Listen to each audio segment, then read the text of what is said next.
Well, a pleasant morning to one and all, and welcome to the Maharlika Martial Arts Center. Ayan po.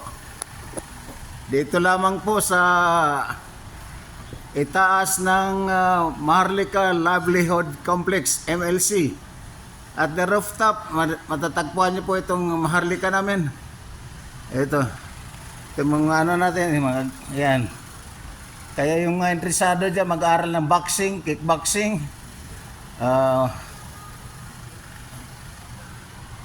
Muay Thai, Wushu, MMA and Aikido, as well as weapons tactics, techniques like arnis, tonfa, kendo, bustaf, nunchako, and samurai. We're offering those I had mentioned.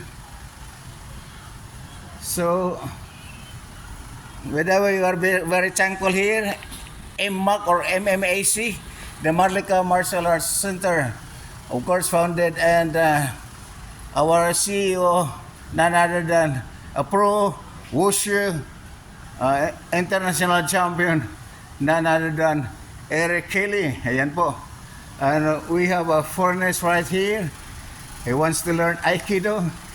And can you say hi? Hey. Shout out. Hello, senpai. Ayan po ang ating kaya kung gusto niyo maglaro, dito lang tayo sa Maharlika. Ayan yan. Ayan, dyan ako, asawa ng Diyos.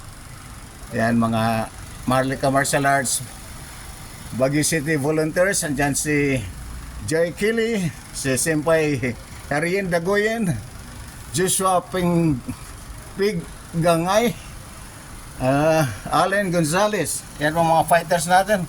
We usually host a boxing and kickboxing tournament here in Baguio and Cordillera. In Benguet as well. You know, I had mentioned Cordillera. There are 6 provinces.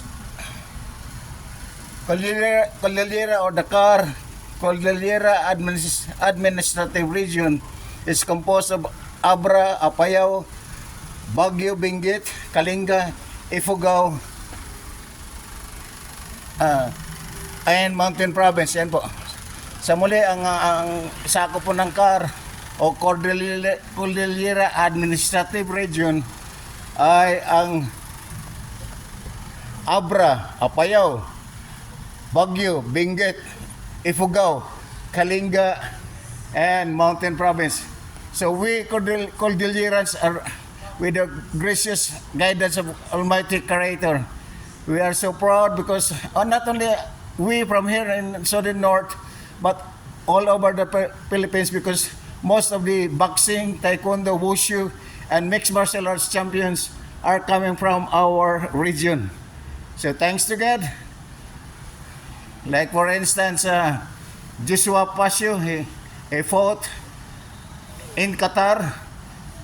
Oh my God, the second round, not yet finished. More or less than 7 minutes, he won the fight against American world champion also in mixed martial arts. And just imagine, very nice, because you know why? Less than 7 minutes. How much he received the prize? $50,000. See? So for those who are not, who wants to learn the multi-martial arts or MMA, just come over here. All right? Okay, thank you very much, and we're gonna start with our training.